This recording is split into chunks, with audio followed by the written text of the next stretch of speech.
Sejam bem-vindos ao Sala de Espera, um podcast que é uma iniciativa do Veríssimo e Viana Advogados, em que nós vamos convidar médicos e médicas que estão fazendo diferente, que estão inovando nas suas áreas para divulgar aqui informações e insights para vocês.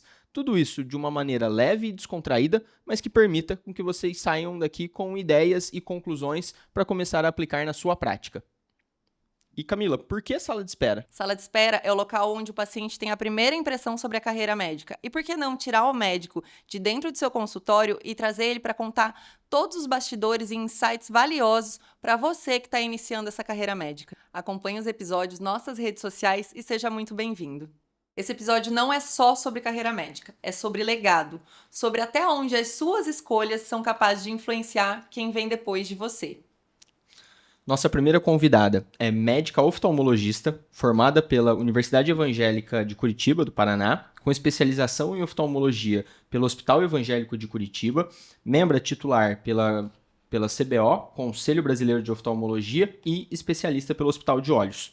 E completando o nosso bate-papo, temos também ela que é filha da doutora Lázara, já antecipando aqui o nome, estudante de medicina, atualmente no 7º período, e desde os primeiros anos de faculdade já caminha com muita clareza e naturalidade dentro desse universo da oftalmologia, acompanhando a rotina no consultório, participando de diretoria de ligas acadêmicas e construindo desde cedo a sua trajetória própria.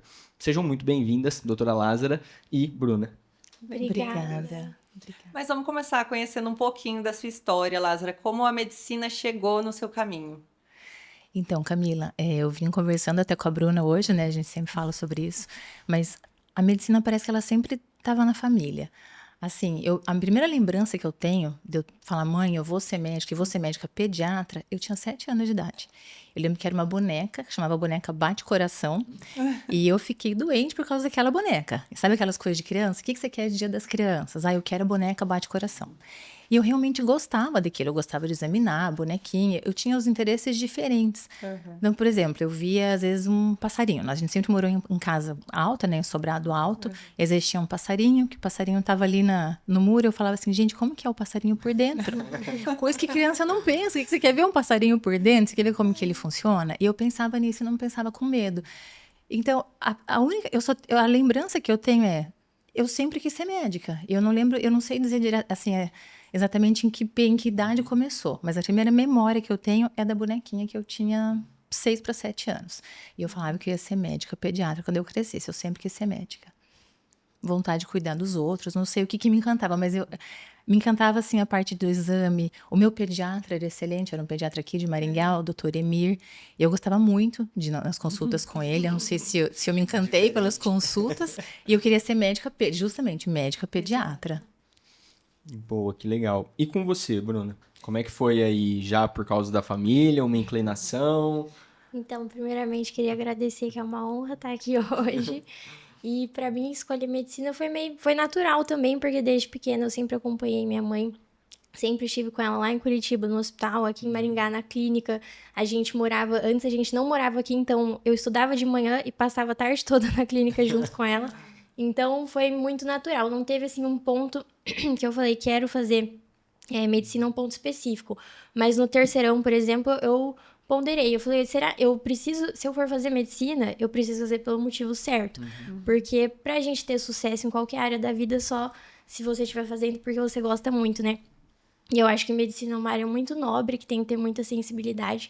Então, no terceirão, pensei sobre isso, conversei com a minha mãe e falei, mãe, você acha que eu seria uma boa médica, que ia agregar mesmo na vida dos pacientes? Ela falou, eu tenho certeza, mas o que você acha, né? E eu pensei e segui o caminho dela.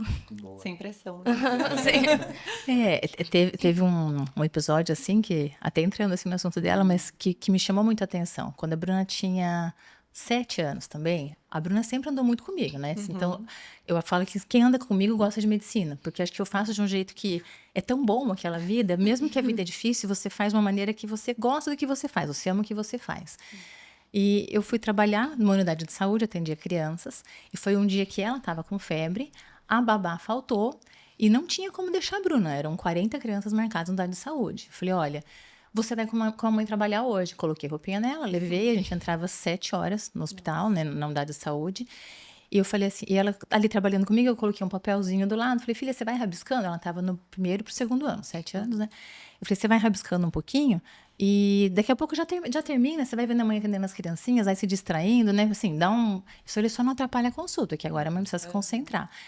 E nisso eu atendi, isso era 2 da tarde, ela olhou e falou assim, mamãe, a gente vai poder comer hoje? E eu falei, não, filho, só um pouquinho, falta só um pouquinho pra gente terminar, né? Porque eu tava tentando terminar o volume que tinha, as crianças esperando.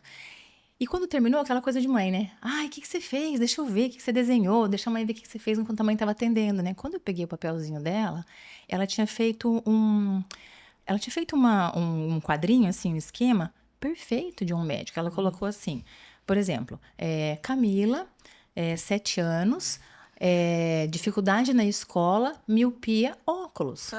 Ela fez um resumo de todos os pacientes. Ela conseguiu captar o nome, a idade, a queixa, o diagnóstico e o tratamento. Quando eu peguei o papel e li aquilo, eu tenho um papelzinho guardado até hoje, porque a hora que eu li aquilo, eu falei, gente, você não tem raciocínio clínico. Que criança que capta essa informação? A criança vê que sapatinho que a amiguinha tava, o que tava no cabelinho, qual brinquedo que levou, qual cor que gostou. A criança presta atenção nesses detalhes. E ela foi categórica, ela pegou de todos os pacientes. Lázara, coça o olho, alergia a patanol. Eu falei, gente, ela escrevia erradinho do jeitinho dela, né? Porque era novinha. Eu falei, nossa, naquele dia me chamou a atenção. Eu falei, gente, essa menina tem raciocínio clínico. Se ela um dia vai querer ser médica ou não, só Deus sabe. Mas que ela tem aptidão, ela tem. Se isso vai se desenvolver, não sei, mas ela tem aptidão, ela tem um olhar diferente. E todo lugar que ela ia, entrava numa loja, mãe, o que aquele vendedor tem? Eu nem tinha visto o vendedor. Tinha estrabismo, sempre tinha alguma coisa. E ela batia o olho, ela já me cutucava. Mãe, o que tem? Mãe, o que tem? Com 10 anos, ela tratava a viuvinha das amiguinhas da escola. Ai. Porque ela tinha. E ela me via tratar, e às vezes no telefone com alguém. E ela, mãe, a amiguinha, ela tava com o olho inchado. A pomadinha, né? Gente, ela falava pomadinha com pressa, higiênico, shampoo de onça. Eu falava assim, gente, o que eu tô criando? Um monstro? Porque ela sempre muito colada comigo. Aonde eu estivesse, ela tava comigo. Em centro cirúrgico, ela colocava ela sentadinha, brincando. Você vai sentar aqui e vai me esperar terminar aqui. Porque a gente era só nós em Curitiba. Então não tinha muito onde deixar. Tinha que levá-la sempre junto comigo. Sim. E eu percebia essa aptidão nela. Eu sempre percebi. Eu falei, nossa, ela tem um olhar diferente. Se isso é só porque ela é mais atenta, não sei se é empatia, mas que ela tem um raciocínio clínico muito bom, ela tem. Eu falei, que pena se ela um dia falar que ela não quer fazer. Eu falava que ela ia ser jornalista, eu achava que ela ia pra parte do direito, porque ela era, nossa, para defender as coisas que ela queria, era maravilhosa. Mas eu sempre vi esse lado nela, sempre vi esse viés nela. Na verdade, a Bruna está no 37º período de medicina, então, né?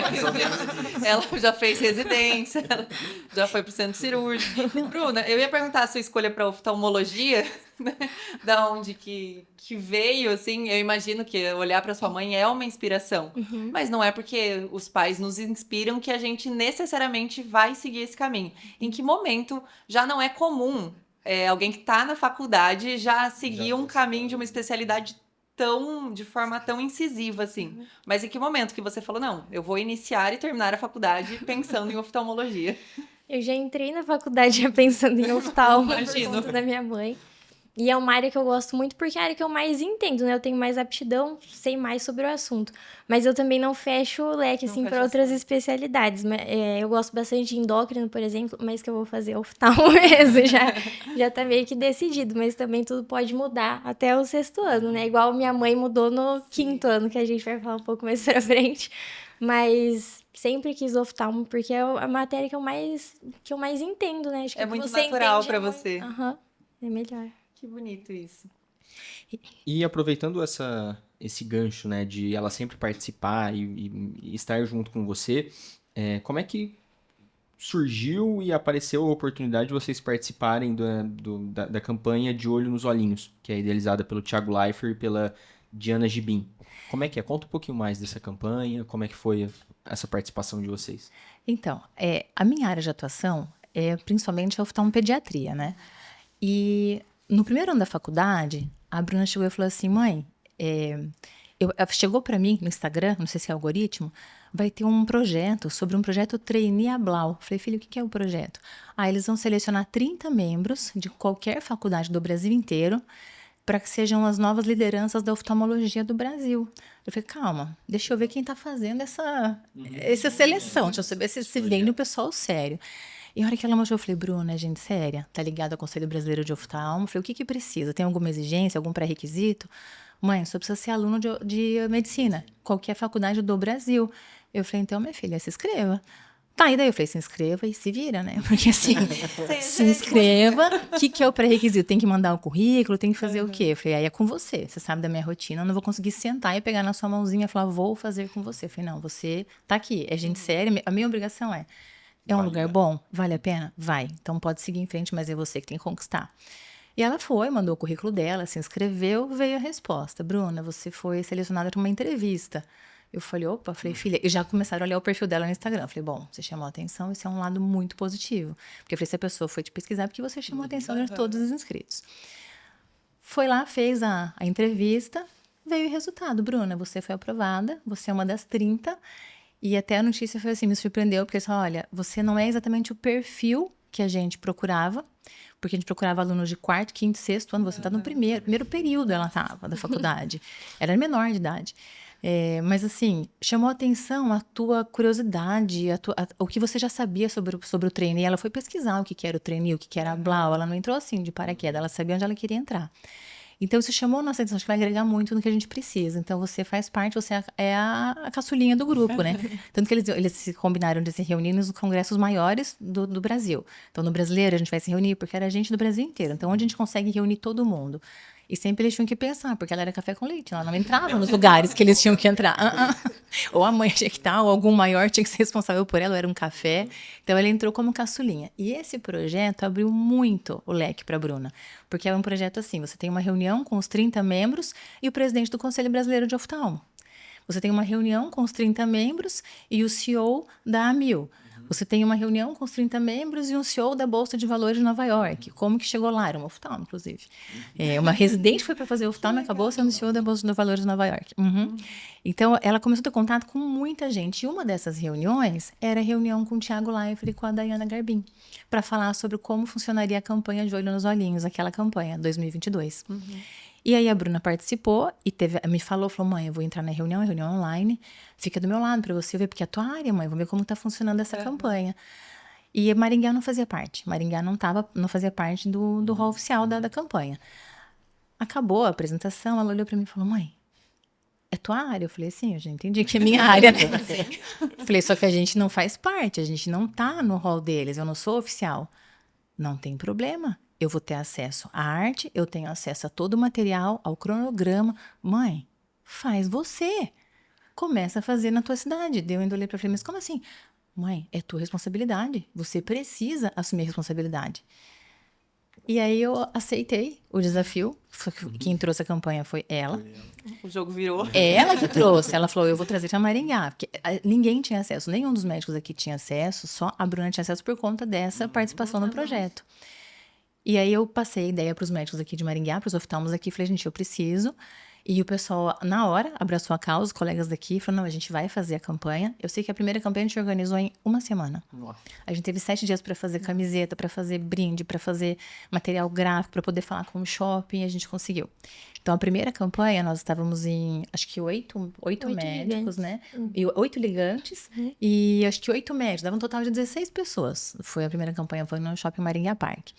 E foi um sucesso, a gente conseguiu fazer um movimento muito grande, chamou muita atenção. No ano seguinte, Maringá chamou tanta atenção, a gente mandou os vídeos, mandou para o Conselho Brasileiro, ganhou um certificado, a gente conseguiu divulgar as imagens. Maringá entrou para o hall oficial das cidades que fariam a campanha. Aí já mudou um pouquinho, que daí já vinha material que eles distribuem para o Brasil todo, já vinha material para nós. Aí a gente passou para o shopping Catuaí e nós estávamos em 63 pessoas, a segunda edição. O ano passado teve a terceira edição, que foi no Shopping Catuaí, e nós estávamos em 130 pessoas. Então, quem começou foi a Bruna, foi através de uma acadêmica de primeiro período que conseguiu essa informação por conta de uma atitude dela de entrar nesse projeto, conseguiu ter um acesso a uma informação privilegiada e ela conseguiu gerar todo esse movimento. Até assim, que fique de exemplo, né, para os estudantes. Falando, o que o estudante de primeiro ano de medicina faz? Ele faz muita coisa. Ele faz o que ele quiser. Né? Se ele não se limitar, ele pode alcançar o que ele quiser. Mas foi a Bruna quem trouxe a campanha para cá. Que legal. Lázaro, fica à vontade, não? Pode continuar. Não, que foi agora a gente acabou de voltar de um congresso do Rio, teve um congresso de tumores oculares, congresso mundial de tumores oculares, primeira edição realizada no Brasil, foi agora no Rio de Janeiro, a gente acabou de voltar, e foi muito emocionante, porque a gente apresentou o projeto para o mundo inteiro. Então, a gente se emociona um pouquinho, né, porque você viu ele nascer, a gente viu quanto foi trabalhoso, né? Quanto valeu a pena. Porque a hora que a gente chegou lá e, de repente, você vê as maiores autoridades do mundo em tumores oculares. Estão ali sentadinho, batendo palma para você. Porque você não. Eu digo, a Daiana apresentou, a gente fala você porque a campanha é de todo mundo hoje, né? Todo mundo abraçou a campanha. Mas ela apresentou para o mundo todo. Então, as pessoas olhavam e falavam, gente, olha o quanto está fazendo diferença na saúde ocular das crianças. Uma campanha que vocês começaram lá em 2022. Então, foi muito gratificante. Eu olhei para a Bruna e falei, olha, você faz parte dessa história. Falei, você começou na nossa cidade, você é pioneira. Mesmo no primeiro ano de faculdade. Que bagagem linda. E quando você olha para a sua trajetória na medicina como estudante e vê a trajetória da Bruna, você vê que essa nova geração vem com ideias diferentes da medicina mesmo, sem aquelas amarras, talvez, que lá atrás... quem ia olhar para você no primeiro ano e falar, você pode ir atrás disso? Muito diferente, Camila. Eu vejo uma evolução, assim, é surpreendente. Porque, igual eu falei para vocês agora. Quando que eu ia imaginar que uma menina de primeiro ano ia estar numa reunião, eu com 25 anos de formada, eu não fiz uma reunião presencial com o presidente do Conselho Brasileiro de Oftalmo. Eu nunca tinha ido na sede do conselho. Minha filha mandava para mim, mãe, tô na sede do conselho, você quer alguma coisa daqui? Eu falei, gente, como que eles mudaram? Porque a gente sempre teve vontade, mas a gente tinha muita limitação. E hoje em dia, eu acho que o estudante, ele só se limita se ele quiser. Porque as barreiras não existem mais. A barreira é você que impõe. Eles têm muito acesso a muita coisa, então eles precisam dar muito valor nessa acessibilidade maior. A gente tinha muita dificuldade, né? Na minha época não tinha internet, gente. Né? Se você quisesse fazer uma publicação, um trabalho científico, você quer fazer uma pesquisa, era pago, você tinha que pedir pelo correio, demorava 25 dias para chegar, ou você podia pedir por fax, que nem existe mais o fax. Cada folha de fax custava, vamos colocar hoje, R$25. Aí você pegava trabalhos de 30 folhas. Quem que pedia artigo pelo fax? A gente não tinha dinheiro para pagar o fax. Então, hoje em dia você vai lá, as plataformas são gratuitas. Você acessa o que você quiser em tempo real. Então, um trabalho foi publicado hoje, eu já tenho acesso. Então, eles têm muita informação. Isso é um fator que eu falo que é um facilitador e, ao mesmo tempo, eles precisam cuidar para eles não se deslumbrarem. Porque não é porque a informação é fácil que a medicina é fácil. Não mudou, né? A essência da medicina, ela não mudou. O que mudou foi que vocês conseguem ter uma formação melhor, mais abrangente, e na sua casa, coisa que você não conseguia antes. Mas a essência não pode mudar. Eles têm que manter essa essência do valor à vida do outro, do valor que o seu carimbo tem. Não é só, pra gente é fácil. Não, é fácil a informação. O tratamento, a conduta da medicina, ela não mudou. Ela continua a mesma. Mas eu vejo uma diferença encantadora ao mesmo tempo. Assim, encantadora e que exige um monitoramento maior por outro lado. Eu acho que você precisa ter os tutores que puxam a cordinha. Falam, olha, volta aqui, porque de repente um aluno está lá voando com o presidente do conselho. Poxa, o ego começa a subir um pouquinho. Fala, não, mas calma, volta aqui, porque você ainda está no primeiro ano. Isso é um mérito, mas a responsabilidade sua não mudou. Então, eu acho que na atualidade a gente precisa muito desses tutores que puxem eles para a realidade sem cortar as asas, sem limitar. Eu quero que vocês voem, mas calma, vamos manter as raízes aqui. A base a gente não pode mudar. Perfeito. E, Lázaro, até falando um pouquinho sobre essa questão de mudança de geração, como é que você vê isso em relação ao comportamento dos pacientes? Como é que era aquele paciente lá de 2003, 2004? Como é que é o paciente que já chega hoje para consulta atualmente? Então, hoje, o paciente ele chega para você com diagnóstico, tratamento, opções de tratamento, e fala, meu Deus, ele já chega assim com o leque pronto. Então, você precisa tem a maneira de você conversar com esse paciente, que assim, eu não posso subestimar a capacidade que ele tem de se informar, e eu gosto bastante quando o paciente faz isso, porque facilita para você. Porque você tem a base. Quando você vai explicar, o paciente já vai entender o que você está explicando para ele. Mas você precisa mostrar para ele que aquela pesquisa que ele fez lá no ChatGPT, que ele fez no Google, não vai substituir a tua consulta. Então, a diferença é gritante, que o paciente antigamente, ele chegava para você com algum conhecimento de orelha, né? Que a gente fala de uma cultura de orelha. Eu ouvi o fulano falar, o outro me falou, o vizinho, o amigo. Ele não tinha muita informação. Hoje, você coloca lá no ChatGPT, vem tudo, né? Se colocar foto, então, meu Deus, assusta. Então, você tem que ter um cuidado um pouco maior, você tem que estar atualizado também, mas tem que ter uma certa cautela para poder comunicar com o teu paciente, que você não vai menosprezar a informação que ele te traz, mas você precisa mostrar para ele que aquela informação não substitui o teu raciocínio clínico, né? Que a queixa é dele, né? O diagnóstico é meu. E o tratamento vai ser nosso, vai ser o conjunto que a gente vai seguir junto. Mas a mudança... Tem um amigo meu que ele volta e meia ele vai com frequência em endócrino e ele já tem uma pastinha do ChatGPT dele que tem todos os exames que ele vai fazendo anualmente com a evolução dele. Para ele se autodiagnosticar com a ajuda do profissional. Ele já vai até lá já tendo uma ideia assim de, olha, no ano passado eu tava assim, melhorei aqui, piorei aqui. Você segue daqui adiante. Eu falei, agora, o que você vai fazer? Só carimba pra mim, né? Só carimba a minha receita, assina aqui que eu tô precisando. Então, essa parte a gente percebe, a gente é muito mais cobrado hoje do que você era antigamente. Ao mesmo passo que a nossa informação era mais difícil, pra gente conseguir informação era mais difícil, a gente hoje a cobrança é muito maior. Como o acesso é muito maior, a cobrança ela vem junto, né? Tem o ônus e tem o bônus. A informação que você passava parecia que tinha um peso diferente pro paciente, né? Porque era a informação, era só aquela informação que ele tinha. Era a fonte que ele tinha. Hoje em dia, não. Você vai falar aqui, ele vai pegar a tua informação, ele vai às vezes tirar foto da sua receita e vai pegar a palavra que você falou, o diagnóstico, vai jogar no ChatGPT, ver se aquilo bate. Sim. Falou, o diagnóstico que ela me deu foi esse, a receita foi essa, tá de acordo? A gente sabe que isso vai acontecer. Sim. Então, é muito diferente hoje em dia. E a Bruna, ela já faz parte da rotina da clínica, né?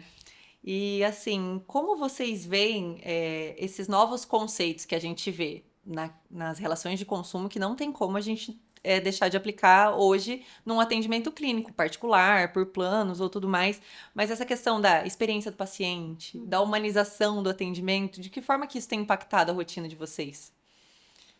Eu acho que isso é muito importante hoje em dia, né? Ainda mais o pessoal gosta de ir na clínica postar, por exemplo, é muito importante. A clínica da doutora Lázara Mas sabe que assim... É um check-in recorrente ali no Instagram. Mas eu vou te falar, é que engraçado, às vezes, vocês sabem disso, quando você faz uma coisa que você gosta muito e você faz aquilo muito bem feito, às vezes a gente tem a impressão que todo mundo faz, porque aquilo é a tua realidade. Então, às vezes você conversa com outro colega, da tua área também.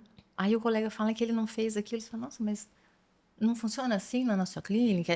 A gente fala as diferenças de atuação. Então, quando você está muito... Você tá muito sedimentado o teu conhecimento, você sabe que a tua prática ela é de excelência, a impressão que a gente tem é que fora dali, a prática também é de excelência. E em alguns lugares que eu fui, eu comecei a me dar conta que não era. Eu comecei com algumas informações que eu percebi que não era. Então, por exemplo, eu estava num congresso brasileiro e eu cheguei com um caso. Sempre que eu vou para um congresso, o que eu olho? Os maiores mestres no assunto que eu preciso. E eu seleciono os meus pacientes, seleciono todos os casos e falei, eu vou atrás dele. Porque se tem alguma coisa no mundo melhor para esse paciente, eu quero fazer. Então, eu vou atrás de quem sabe mais. Eu sempre faço, eu vou com a minha listinha. E eu cheguei com o telefone, mostrei, e era um médico do corpo clínico do Canadá. E eu falei, olha, eu tenho um bebezinho de 3 meses, assim, assim, assim. Ele parou, me olhou. Ele falou, da onde você é? E pegou meu crachá. Eu olhou assim, Maringá. Ele falou, gente, haja discernimento para uma criança de 3 meses ter chegado para você num consultório de oftalmologia, que mágica que você faz? Aí eu falei, gente, mas as crianças chegam para mim com 2 dias, às vezes. 3 meses já tá velho. Isso não foi uma, nem 2, nem 3. Foi várias vezes. Muitas vezes eu fui questionada por conta disso. Cuidado que tem, de onde que você é? Gente, o que você faz? Que trabalho você tá fazendo? E eu me dei conta, eu falei, nossa, aquilo que eu acho que é padrão, talvez não seja o padrão. E muita gente reclamando. Ai, não consigo ver criança, não consigo examinar criança, é difícil, a criança não deixa, a criança isso. E eu no consultório todo dia eu falava, gente, criança de 1 ano e 9 meses fala tudo, senta na cadeira e faz teste de Snellen. A gente vê no vídeo. Aí eu olhei um dia e falei, Bruna, eu vou começar a gravar, porque se eu contar, ninguém acredita. Eu falei, se eu contar com um menino de 2 anos parou no Greens e ficou falando pra mim melhor ou pior, ninguém vê. A gente fazia as coisas e quem trabalhava comigo falava assim, doutora, é inacreditável o que as crianças fazem. Eu falei assim, por que elas fazem? Porque elas se sentem seguras. Porque a gente passa para elas aquilo que a gente quer passar, que a gente ama o que faz, e a gente tá fazendo o melhor por eles. Então, se a criança se sente segura, ela se solta. Eu falei, isso vai servir para outros colegas também. Primeiro, os colegas vão olhar e vão se estimular, porque dá para fazer. Ah, não dá, dá. E as mães vão perder o medo de levar as crianças, porque as crianças não estão sofrendo, elas estão brincando. Elas estão fazendo o que precisa para a saúde delas brincando. Então, daí que surgiu a ideia de começar a gravar algumas coisas. Primeiro, eu gravava o que as crianças falavam, que é muita pérola. É muito bonitinho. Falei, quem trabalha com crianças, acho que é o melhor público do mundo. Porque eles falam, é o dia todo, você não cansa, porque eles ficam o dia todo falando de uma coisa melhor que a outra. É um mais fofinho do que o outro. Eu falei, não, só eu tô escutando isso? Não, gente, todo mundo merecia ouvir isso. É muito bonitinho. Começou por aí e depois foi para os exames. E tanto que hoje tem mãe que chega e já pergunta que horas que vai ser o vídeo, se eu posso, por favor, mandar o vídeo para elas. Tem umas que a gente nem posta, mas a gente grava e manda. Manda pra mãe. Porque a mãe fica toda orgulhosa. É a coisa mais linda. Eu falei, gente, eu fico imaginando. Na minha época, não tinha o Instagram. Quando eu tive a Bruna, né? 20 anos atrás, não tinha Instagram. Eu falei, Bruna, se eu tivesse, acho que eu ia fazer a mesma coisa. Porque eu ia adorar postar você. Eu ia pedir o vídeo também. Então, essa é a diferença grande. Antigamente, as pessoas, ela meio que... Eu percebo assim, o comportamento, elas meio que se escondiam. Quando você ia numa consulta, você se escondia. Hoje em dia eu vejo que é o contrário. Você faz questão de marcar o lugar que você tá. Você faz questão de marcar que você tá se cuidando, que você tá levando seu filho. Então hoje eu percebo que os valores, as pessoas estão dando mais valor à questão do autocuidado, do cuidado com os seus. Então virou uma rotina, né? Uma onda de bem-estar até, né? A gente vê até em outras áreas na sociedade como um todo, né? Redução de consumo de bebida alcoólica. Isso. É histórico, né? Essa onda wellness de academia, de esportes, etc. Então, eu vi uma reportagem semana passada nos Estados Unidos, pela primeira vez na história, os estabelecimentos de saúde superaram, de saúde que eu digo de cuidado, fitness, academia, superaram as lojas. Foi a primeira vez na história que superou. Eu falei, então é uma mudança de comportamento, né, de cuidado, e a gente percebe isso no consultório claramente, tem essa exigência maior. Então, o cuidado que você tem com o copo que você serve para o paciente, a xicrinha que você vai oferecer, o café que você vai oferecer. Antigamente, você chegava nos consultórios, tinha o café, o chá, né? E, às No vezes, copinho de plástico. No copinho de plástico mesmo, minha bolachinha, e tá tudo bem. E era isso. E assim, ainda era um diferencial, porque nem todo consultório tinha. Exatamente. Hoje, você fala, olha, eu vou servir, então, eu vou provar o cappuccino. Eu quero servir um cappuccino que tem naquela padaria que é maravilhoso. Então, a gente vai provar e eu quero que a experiência do cliente seja a experiência que ele teria se ele estivesse num café muito bom. Ele tem que sair dali com uma memória muito boa. É o que a gente faz nos consultórios hoje em dia, porque o público mudou muito. A noção do paciente de ir para o médico quando tem um problema ou fazer um acompanhamento, eu acho que é até essa visão que você trouxe. Como que um bebê de 3 meses já está fazendo consulta com oftalmo? É porque a família já tem essa noção de que precisa, o bebezinho ali recém-nascido, né, muito pequenininho, já tem que estar no acompanhamento com o profissional. A gente não precisa mais esperar o problema chegar para ele ser resolvido de uma forma muito mais limitada, né? Quando já existe, já está instalado. Com certeza. É a medicina preventiva. Atendi uma paciente esses dias, eu tenho muito paciente de fora do Brasil também. E ela comentou, ela falou que a gente mais sente fora do Brasil é que eles não têm tanta medicina preventiva. Lá você só vai para o oftalmo se tiver um problema e o clínico te encaminhar.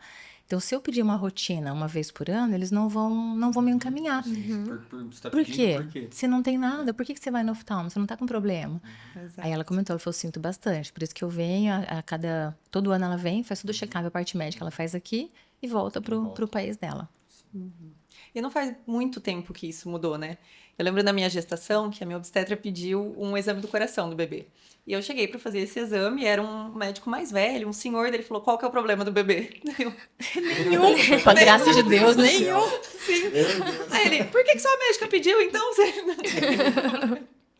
Eu fiquei assim, sem nem ter o que responder pra ele.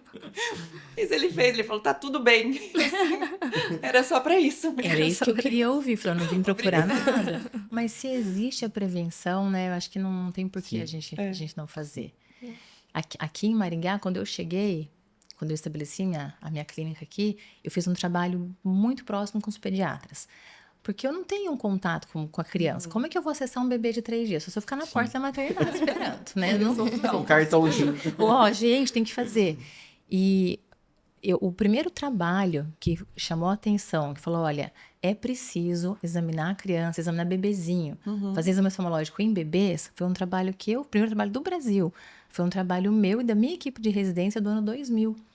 Então, a gente já tem essa ideia lá do ano 2000, a gente já sabia dessa cultura, mas até você conseguir implantar, né?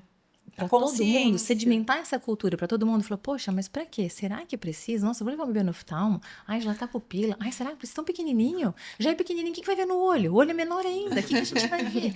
Aí, até hoje tem mãe que fala assim, nossa, mas dá para ver se o bebê tem grau? Dá para ver a visão de bebê? Eu falei, gente, dá para ver tudo, porque você tem a maneira correta de examinar os pequenininhos. Então, quando eu cheguei aqui, o que eu fiz? Eu fiz um trabalho próximo aos pediatras. Eu entrei em contato com todos os pediatras da cidade, todos que eu consegui, né? O que eu sabia que existiam, entrei em contato com todos. E levei para eles os trabalhos. Falei, olha, os trabalhos mostram... Eles já têm tinham uma consciência muito boa, mas talvez aquela prática de todo dia não tivesse bem sedimentada ainda. E eu falei, olha, tem as estatísticas da Organização Mundial de Saúde, de cada 10 pessoas que estão cegas, 8 não deveriam estar. 80% é muita coisa. 80% poderia ter sido evitado. Dessas 80%, 30% são crianças. Então, quando você pensa nisso, qual que é o impacto até econômico que isso vai gerar para o país? Porque vão ser adultos que não são produtivos. Então, você precisa pensar no todo, no contexto inteiro. Porque se você atuar lá no comecinho, na prevenção, você muda a história do teu país. Você não muda só a saúde visual da criança, você muda a história inteira. E eles, assim, de pronto, eles já abraçaram a causa. Você já falou, não, a gente vai fazer dessa forma. A gente não tinha conhecimento que era tão sério assim, que a estatística era tão alta assim. Sabia, mas não sabia da estatística, porque era peculiaridade de cada especialidade, né? E eu digo, quando as especialidades se juntam, todo mundo sai ganhando. E desde então, virou uma rotina. Tanto que você sai para cidades vizinhas, se você for nosso vizinho, não é indicação, assim, do pediatra. Hoje em dia, o pediatra faz o teste do olhinho, em seguida ele já pede para fazer a primeira consulta, nos primeiros 6 meses, e ficou uma cultura muito bem sedimentada na nossa cidade. A gente é muito privilegiado por isso. E se você for em outras cidades, não é, né? Tanto o caso da filhinha do Tiago. Eles começaram a campanha justamente por isso.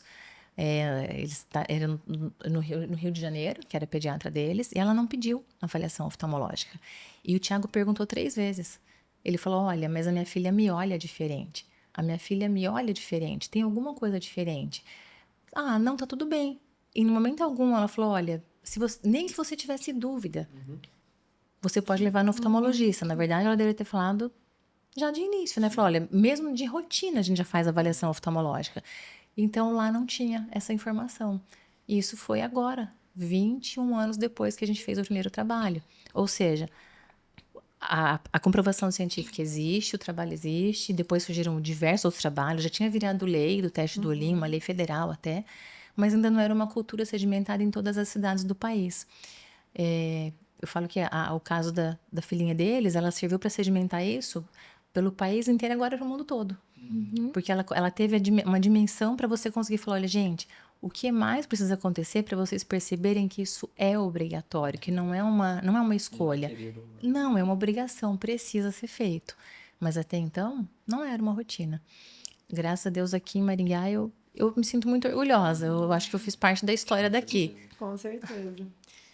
Isso é muito legal também, que ela fez isso com os estudantes também. Todo ano a gente tem uma aula de preparação para a campanha do De Olho nos Olhinhos, né? E eu vejo que em vários lugares na campanha, os alunos só falam assim, fiquem atentos ao sinal e sintoma, então, reflexo branco, procura um oftalmo. Não é só isso que a gente precisa falar na campanha, né? Igual minha mãe falou, a gente tem que conscientizar que precisa levar acompanhamento de rotina, né? E aí todas as aulas dela sempre frisa muito bem para todos os alunos. Ela fala, gente, acompanhamento de rotina desde o primeiro aninho de vida, a visão só desenvolve até os 7 anos. Ela fala o quanto é importante latar a pupila. E isso é muito importante, porque eu vejo na faculdade que todo mundo já sabe, todo mundo fala, mas aqui não vai, tem que ir no oftalmo porque até os 7 anos desenvolve a visão, então tem que resolver isso. Eles já estão mais conscientes, e isso é muito bom. Isso é muito bom, porque vai ser a geração futura, né? Mesmo que eles não sejam oftalmologistas, eles vão saber para poder orientar o paciente, então isso é muito importante. Um familiar, um amigo. Eu falo no grupo onde eles estão, família, amigos, onde vocês estiverem, porque vocês, se vocês estiverem num consultório, qualquer especialidade, Às vezes pré-natal, às vezes na UPA, e já vai estar levando aquela Você tem informação acesso. antes mesmo do nascimento. falei, você tem acesso a um público muito maior, né? Então você tem esse poder de informação. E é um público que absorve tanta informação. A gente já teve contato com algumas ligas, né, da universidade, e é tão gostoso falar para eles, porque parece que eles estão ali como uma esponja. Tudo que você fala, eles querem saber um pouco mais, até da nossa área, que não é todo mundo que é tão receptivo. Mas a gente vê, assim, quando a gente vai falar de uma questão jurídica relacionada à medicina, que eles já olham com outros olhos. O grande impacto que a gente tem nessa geração que vai ser formada, vai ser muito relevante. Esse trabalho é extraordinário que você faz junto com a Bruna. Tenho certeza que você não plantou só essa sementinha aqui, né? Devem ter muitos oftalmos vindo por aí com o seu trabalho. Mas que legal. Isso que você falou da parte jurídica, eu sempre falo para a Bruna. Eu falei, Bruna, quando eu me formei lá atrás, a gente não via necessidade dessa parte do direito médico. A gente pensava assim, vou fazer um seguro. Para quê? Não, mas eu nunca vou usar esse seguro. E a gente ouvia muito isso. A gente ouvia dos colegas, dos próprios advogados. Eu tive vários advogados que eram pacientes meus. Falaram, doutora, você nunca vai receber um processo na sua vida. Jamais. A maneira como você explica, a maneira como você trata, não existe possibilidade nenhuma. Nunca gaste o seu dinheiro com seguro, com nada. Eu lembro de ouvir essa frase várias vezes. Eu falei, Bruna, só que hoje as coisas mudaram. Hoje não é porque você tem motivo para você ser processado, mas é que a cultura das pessoas mudou, não vou dizer dos pacientes. A cultura em geral mudou. A sociedade mudou, né? A sociedade, assim, é uma geração que eu acho que é um pouco mais inconsequente. Então, podem tudo, né? Eu posso fazer, eu posso criticar. São muitos direitos espalhados. Né? A rede social é muito facilita muito, porque eu posso atacar da maneira como eu quiser, porque isso não vai voltar para mim. Então, hoje a gente vê uma necessidade muito diferente. Eu falei, olha, para a tua geração... A minha geração já está passando por isso e pegou um choque, né? Porque pegou uma diferença muito grande, uma diferença brutal. E falei, a sua, preparem-se. Porque vocês precisam estar realmente bem seguros, porque a cultura mudou. Né? A gente tem que estar respaldado. Não dá só para a gente achar que não vai acontecer nada. Você tem que estar respaldado. A boa medicina não te salva mais, né? Não, o perfil de forma social. alguma. É assim, são coisas que você olha e fala, meu Deus... Coisas que você não imagina, sabe? São coisas que você fala, gente, mas uma pessoa reclamou disso, tá? Qual que é o sentido? Você não consegue achar o motivo, mas a pessoa reclama. Eu quero uma consulta tal dia, tal horário. Eu não consegui, eu vou lá e faço uma queixa sua. Oi? Não é o dia que você quer, não é a hora que você quer, não é... Sabe, eu escutei coisas assim no consultório que eu fiquei estarrecida, porque eu como pego muita criança, né, já tive... eu troquei de pediatra. Tá, eu sei que a pediatra é excelente. Falei, nossa, por que você trocou de pediatra? O que aconteceu? Não, porque o meu filho teve uma crise convulsiva, 3h30 da manhã, acho que era de um domingo para uma segunda-feira, e eu mandei o vídeo... Imagina que absurdo, foi me responder 3 horas depois. A hora que ela acordou, no caso. Não, e assim, aí eu olhei para a pessoa e falei, tá, calma, deixa eu só entender. Ela estava de plantão em algum hospital nesse dia? Não, mas onde já se viu? Porque eu mandei o vídeo. Ela não ligou, tá? Ela mandou uma mensagem. Ela mandou o vídeo. Eu falei, primeiro, qual que é o dia de você fazer o vídeo e você não levar o teu filho para o hospital? Porque, né... Pega o teu filho e leva para uma emergência. Você não vai ficar esperando em casa a pessoa responder um WhatsApp. Tudo é WhatsApp agora. E a pessoa respondeu. Eu lembro que ela me mostrou o vídeo. Ela tinha encaminhado o vídeo, acho que era 2 da manhã. A médica respondeu, não era 5 da manhã. Ou seja, ela não estava acordada ainda. Ela viu a mensagem, ela ainda retornou. Mas mesmo assim, a mãe achou que foi insuficiente. Não é uma boa profissional. E eu achei que um absurdo. Eu falei, gente, mas a pessoa, hoje em dia, ela marca uma consulta e às vezes ela pensa que ela comprou a sua vida. E não funciona assim, né? Eu falei, a gente precisa deixar os limites muito bem estabelecidos. Então, tem coisas que acontecem que a gente... Assim, a dúvida é que existe, mas existe. E existe bastante. Esses dias a gente fez um vídeo sobre uma pediatra que deixou de atender no consultório, né? E daí, acho que essa semana apareceu um comentário no nosso vídeo falando, mas doença não tem horário para acontecer.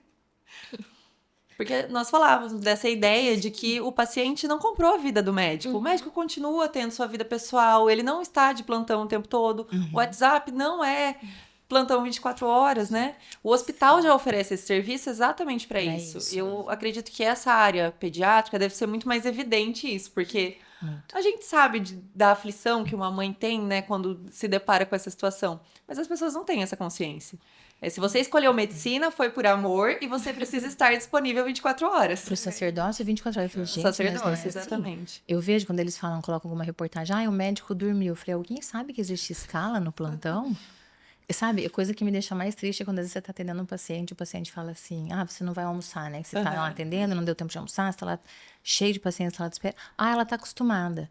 Ninguém tá acostumado. A gente se condiciona, a gente tem um autocontrole muito grande para poder deixar a nossa necessidade um pouquinho de lado e atender a necessidade do próximo. Mas dizer que alguém tá acostumado, a gente não se acostuma a não dormir, a não comer, ninguém se acostuma.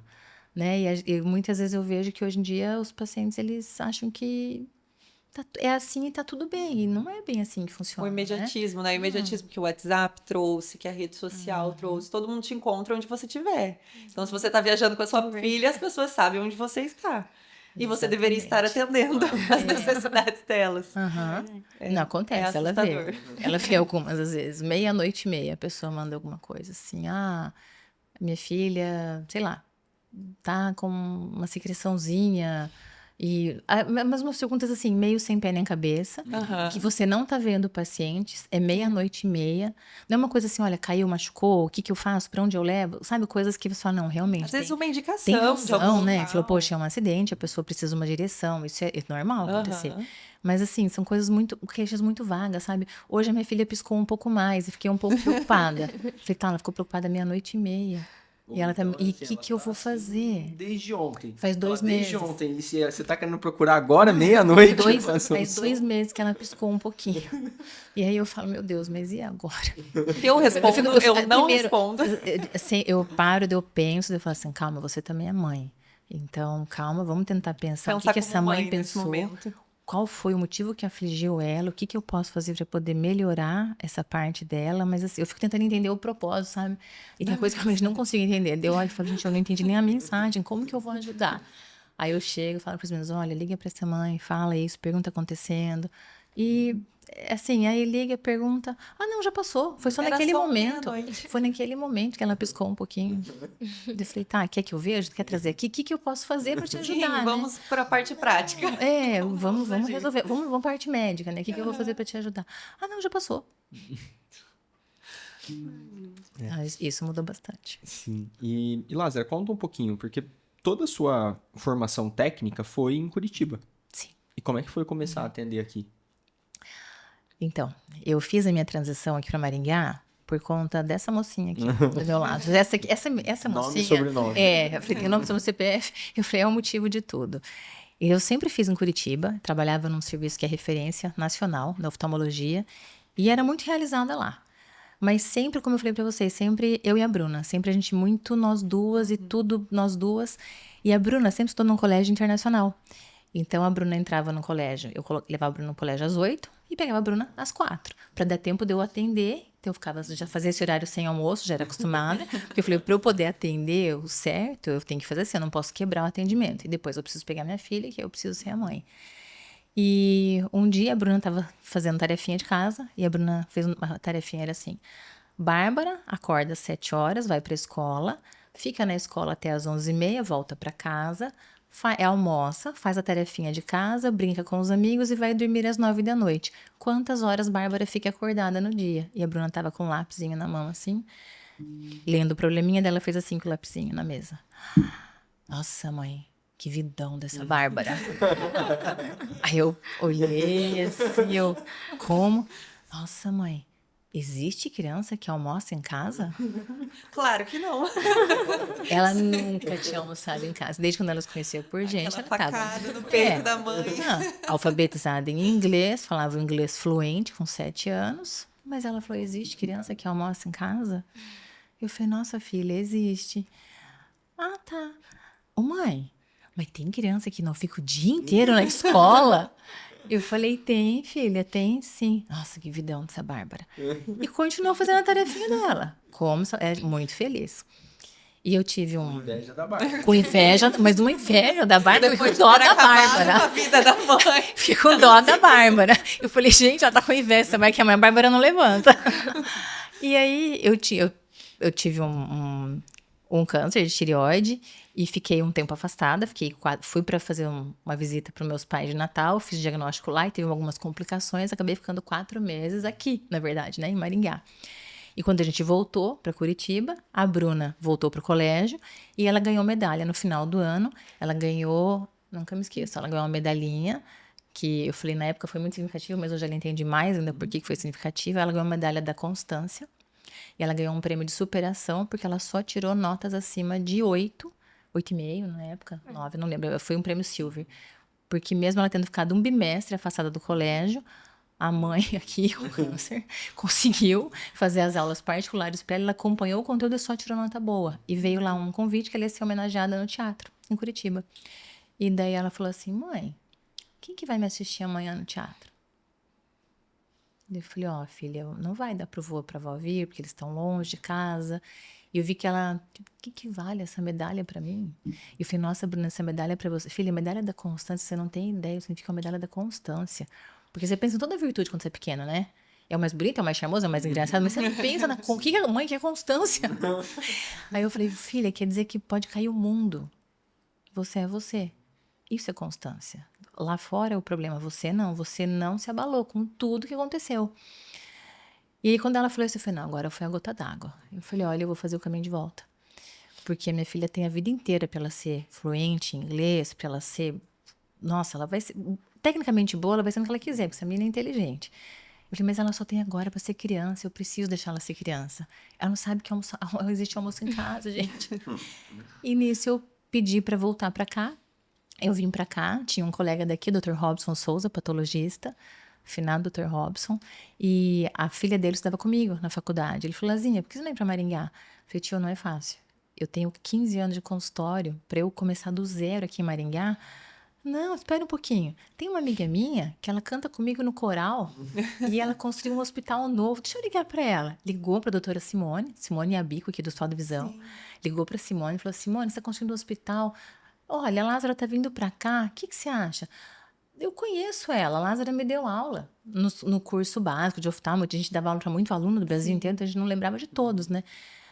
Pede para ela me encaminhar o currículo dela só para eu apresentar para a diretoria, mas ela já pode começar.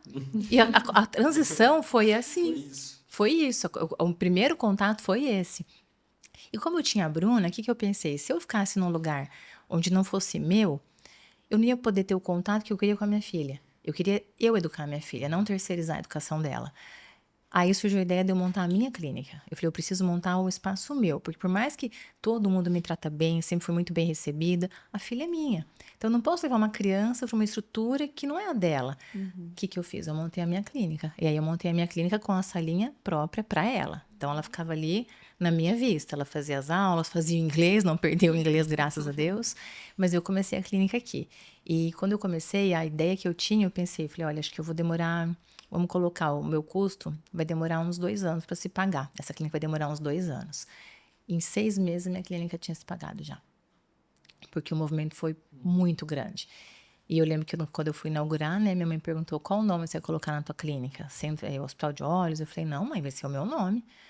Como assim teu nome? Eu falei, mãe, você conhece a doutora Lázara? Eu falei, fala sério. Eu falei, se eu colocar qualquer outro nome, até uma pessoa saber que quem tá dentro desse consultório sou eu, vai levar um tempinho.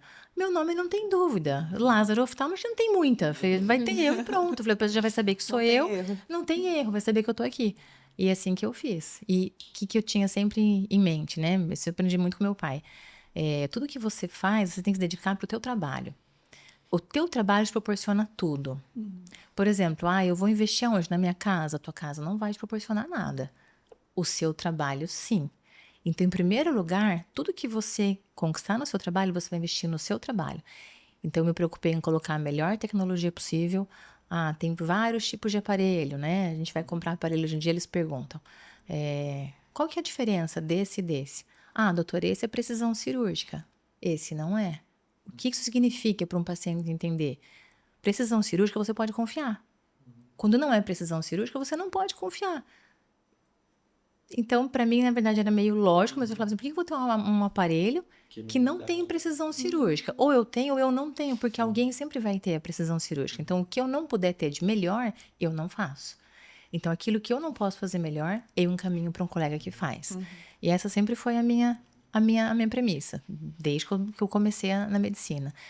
E, graças a Deus, deu certo. Falei, foi dando certo. E sempre me preocupando com o atendimento do paciente, com a logística dele dentro da clínica, com a maneira do atendimento. A gente se preocupa nos detalhes. E a maneira como você faz o teu receituário, a tua papelaria, tudo isso importa. Porque você mesmo, você pega um papel, o médico te dá uma receita. Te dá uma receita assim, um papel amassado, rabiscado, um papel fininho. Você olha aquilo e fala, gente, tem valor aquilo. Aí, de repente, você pega claro, é um conjunto todo, mas você pega uma estrutura um pouco melhor. Eu lembro que eu escutava muito isso dos pacientes. Doutora, até o seu papel é do melhor. Na hora de dobrar, os pacientes pegavam, nossa, um envelope. Eu falei, nossa, eu fico triste quando eu vou no consultório e a pessoa me dá um papel na mão sem nem colocar no envelope. Eu falei, poxa, não vim aqui pegar um bilhetinho, né? É um documento, é uma coisa importante. Então, eu sempre me preocupei, assim, em todos os detalhes. A parte técnica, eu falo que ela é indiscutível. Né? Quando a gente vai em alguma reunião com os alunos, eles acham que a gente vai falar alguma fórmula mágica, né? Algum macetinho. Eu falei, a gente não tem macetinho para 26 anos de profissão. Parte técnica, ela é inquestionável. É obrigação você saber. Não é nenhum diferencial, você precisa saber. O teu diferencial é o restante. É como você vai aplicar essa parte técnica, como você vai mostrar isso pro teu paciente, como que você vai agregar isso, como que você vai mostrar para ele o teu valor. Mas assim, a parte técnica, você tem que ter. Não tem como, como que eu faço se eu não tiver? Não, daí você nem faz. Então nem abre o consultório, deixa fechado. É algumas dúvidas assim que o óbvio ainda tem que ser dito, né? Precisa. A medicina não dá para ter meio termo a parte técnica. Ela precisa ser exata, por mais que existam as limitações. Não tem um médico razoavelmente bom. Não. Eu falo, quando eu comecei a faculdade, eu fui laureada melhor aluna do curso de medicina. Ganhei o prêmio de melhor aluna. E quando eu comecei, eu lembro que os meus amigos falavam assim, fez a primeira prova. Na nossa época tinha muralzinho, com nuvenzinha, parecia primário, né? Hoje não pode nem divulgar o nome dos alunos, né? Mas a gente tinha um mural com o nome na ordem de quem tinha tirado a melhor nota em todas as provas. Ai, você foi bem em tal prova. Aí eu, tá, foi sorte. Aí chegou a segunda prova, nossa, você foi bem de novo. Nossa, mas você tá tendo sorte, hein? Bastante sorte. Aí um dia me perguntaram, eu nunca fiz isso assim, eu nunca mirei no prêmio, eu mirava, o que eu pensava? Eu não consegui ir para uma prova sem ter esgotado o conteúdo. Eu não me sentia bem se eu não tivesse estudado, porque eu sempre pensava assim, eu não estou estudando para a prova, uma hora vai aparecer alguém assim na minha frente. E eu vou me sentir muito mal se eu for ignorante nesse assunto, porque eu tô lá na postura que eu sei fazer. A pessoa, ela parte do pressuposto que eu sei que eu tô fazendo. Como que eu não vou saber fazer? Então, não entrava na minha cabeça eu não ter lido o conteúdo. Eu podia não ser a melhor naquela parte, mas eu ia pra prova com conteúdo estudado, sempre. E no final, eu falo que assim, eu nem sabia que existia o prêmio. Eu fui saber que existia prêmio de faculdade no último ano da faculdade, porque entrou um aluno na minha turma transferido de uma faculdade mais tranquila, digamos assim, as avaliações. E o povo da minha sala ficou meio rebelde, falou, não é possível que esse menino vai entrar no último ano e vai tirar o prêmio dela. E eu falava, gente, que prêmio? Lázara, ganha uma caneta de ouro. Eu falei, mas eu nem tô sabendo que tem prêmio. E daí, mas não adiantou, porque ele não conseguiu, mesmo ele vindo de fora, ele não tirou meu prêmio. Mas assim, aí que eu fui saber que tinha o prêmio. E eu falo que isso você não passa com palavra, você passa com um exemplo, com condutas diárias. Né? Esses dias essa aqui me mandou uma foto que eu fiquei muito feliz. Ela mandou uma foto e falou, mãe do céu, eu ganhei um prêmio o ano passado. Eu estava entre os 10, entre os 30 melhores... Melhores alunos da turma. Os melhores alunos da turma do ano passado. Tem um certificado. E eu não vi. Ela mandou agora. O prêmio é do ano passado. Aí a hora que ela mandou, eu só respondi. Eu falei assim, agora você entendeu. Eu falei, agora você entendeu como funciona a vida. Você não mirou no prêmio. Você mirou em estudar. O prêmio foi uma consequência. E eu falo muito isso para eles. Falo, não fiquem correndo atrás de prêmio, porque isso não vai acontecer. Agora, se você correr atrás da sua qualificação e você ser competitivo, você se qualificar para competir, quando eu falo competir, é você ser melhor do que você mesmo todos os dias, e não competidor, né? Não melhor que o outro, eu não quero melhor, eu quero melhor que eu possa ser, o prêmio vai ser uma consequência, ele vai vir.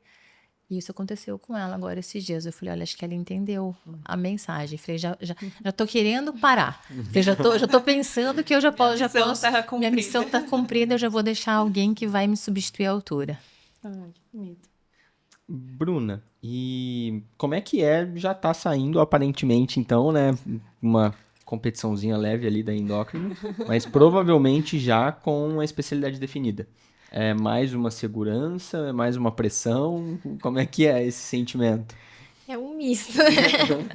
Eu acho que é muito bom a gente já ter um direcionamento do que eu quero, até porque agora eu tava pensando, eu já começo. O pessoal da minha turma, por exemplo, eles estão pensando qual especialidade eles querem fazer. Eu já tá meio definido que eu quero fazer oftalmo, então eu já começo a pensar na subespecialidade que eu quero fazer. Então a cabeça também não para, né? Daí você fica pensando, qual é o melhor lugar para fazer residência? Mas onde eu quero fazer sub? Então eu já tô pensando já mais pra frente. Mas eu acho que é muito bom, porque daí eu já posso, por exemplo, participar da liga, que é da área que eu quero seguir, participar, de fazer projeto, iniciação científica de oftalmologia, que daí faz mais sentido pra mim. Então, é muito bom na faculdade já ter esse direcionamento, porque daí você já faz mais o que você gosta, né? E até dos congressos também, que daí eu já fico olhando qual congresso tem de oftalmo, igual esse que a gente foi esses dias, que era Congresso Internacional no Rio de Janeiro, então é muito bom. Foi ela que achou. É. Eu não sabia que ia ter o congresso, ela só me manda, mãe, esse congresso dia tal. Eu falei, ótimo. Vamos preparar para estar A presente. motivação vem de dentro de casa, de ambos os lados. Né? Olha, dupla é uma imbatível. coisa assim, agrega demais. Você vê a cabecinha deles. Nossa, quando ela entrou na clínica, ela tem um olhar para as coisas. Ela dá os palpites dela, foi engraçado. Coisa que eu nunca pensei, mas ela, nessa geração, você vê aquela renovação. E que é muito importante. E, por exemplo, eu nem sei mexer direito no Instagram, né? E ela vê como tem os algoritmos que chegam para ela me mostra tudo. Eu falei, gente, eu tô sempre atualizada, e a minha filha que tá me mandando. E os pessoal às vezes pensam assim, né? Tem o termo que eles falam do Nepo Baby, né? Que tá seguindo os passos da mãe. Eu falei, olha, se soubessem qual que é a realidade, eu acho que a cobrança é muito maior. Mas muito maior. Porque todo mundo espera muito mais, né? E eu sempre deixo ela muito à vontade. Eu falo, olha, você tem o privilégio de ter um contato mais próximo. Mas isso não te aprisiona, isso não tá vinculando você comigo. Se em qualquer momento você perceber, falar, mãe, não quero fazer, você tá muito à vontade. Você tem que fazer aquilo que te faz feliz, porque você vai fazer pro resto da sua vida. Você não pode falar, não, eu vou fazer porque a minha mãe fez. Não, você tem que fazer porque isso, eu sempre falo assim, acelera teu coração. Acelerou, vai fundo. Pode seguir, que é aqui que você vai ser feliz. Não sentiu nada? Tira. Porque não tem tempo a perder. Não fica ali, né, perdendo tempo. E isso é um benefício que eu vejo que a geração deles tem. A gente perdia muito tempo antigamente, porque a gente não tinha contato com as coisas. Sim. Hoje em dia, o estudante de medicina que tem interesse, ele tem contato com o universo que ele quiser. Não tem ninguém que vai negar um acesso para um estudante. Então, eu gosto de uma especialidade, eu vou atrás, eu vou em busca, um hospital, um estágio, um consultório, um colega. E a gente não tinha isso antigamente. Hoje em dia, você tem essa possibilidade. Então, você economiza muito mais o teu tempo. Na sua época tinha liga?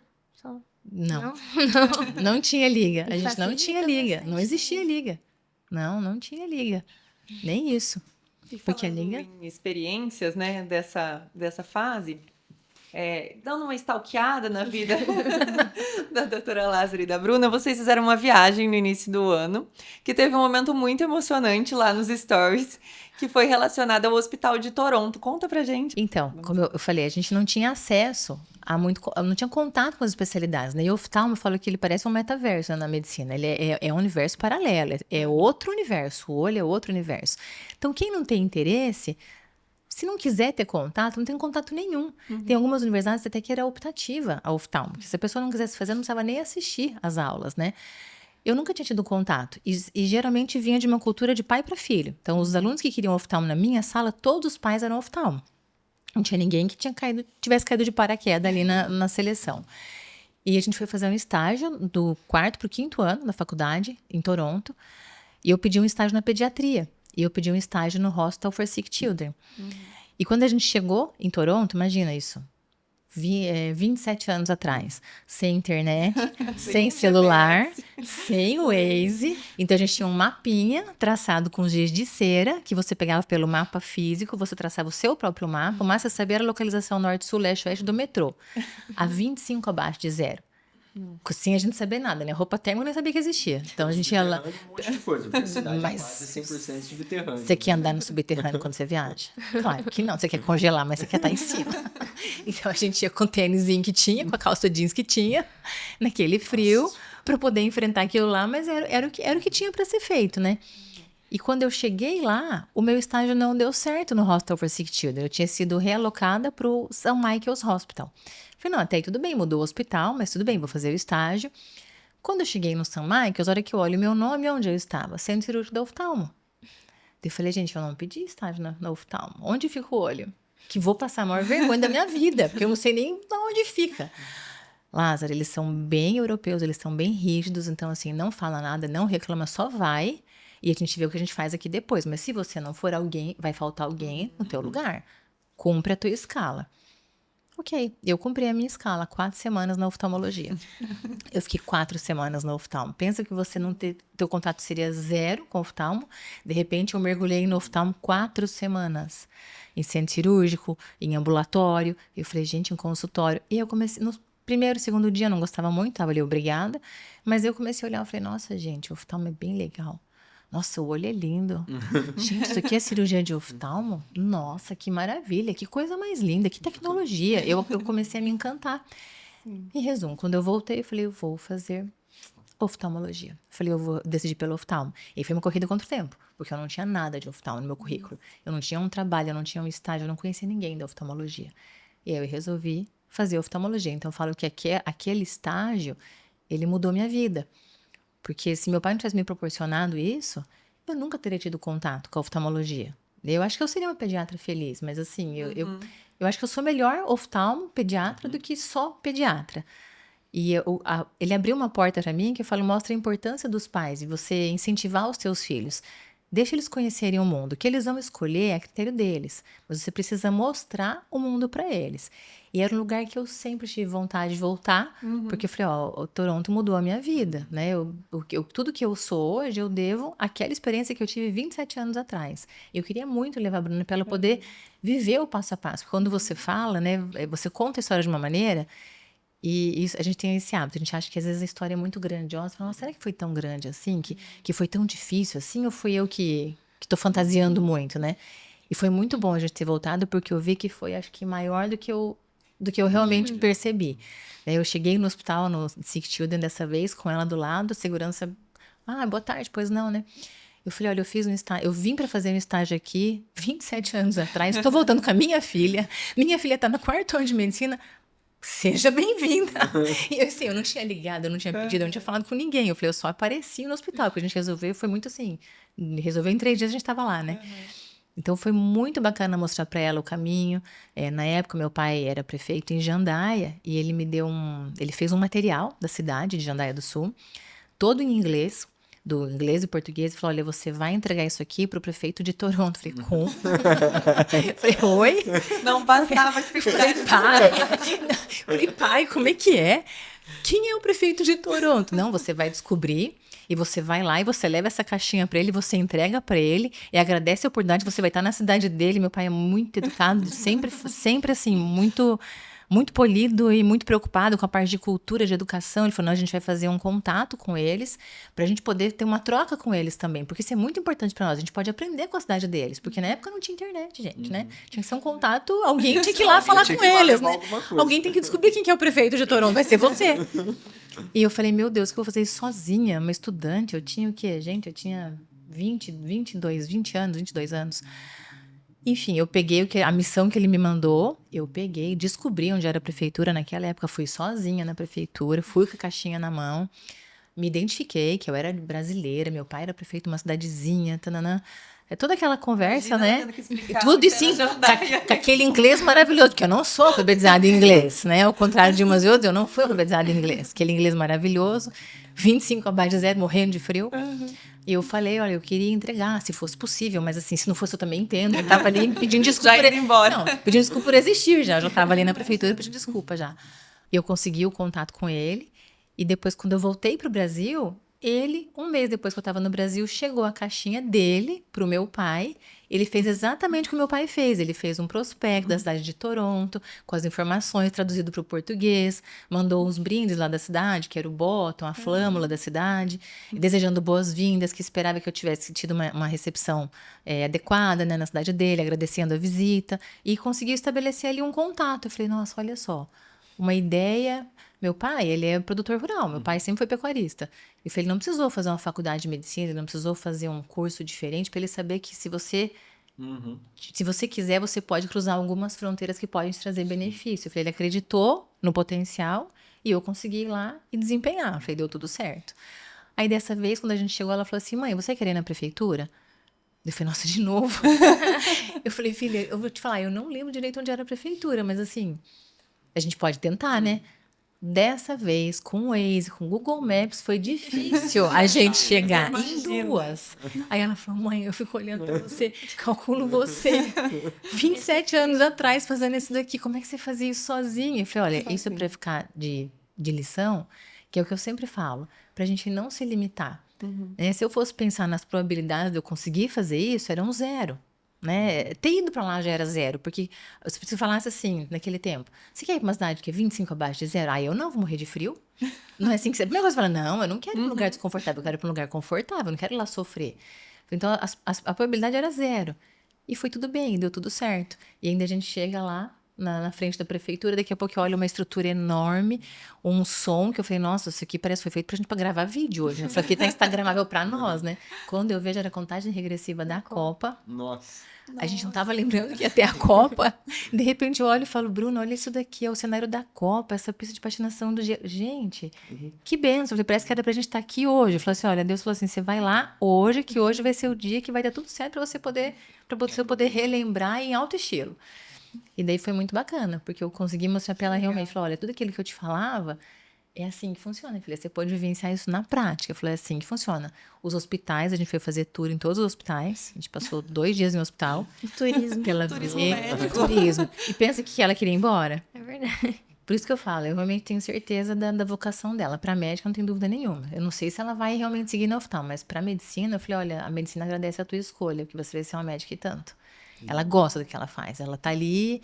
Ah, filha, a gente pode, vamos lá, tem uma rua que tem só lojinha bonita que você gosta, as coisas que você gosta são diferentes. Não, mãe, loja tem no mundo inteiro, esse hospital só tem aqui.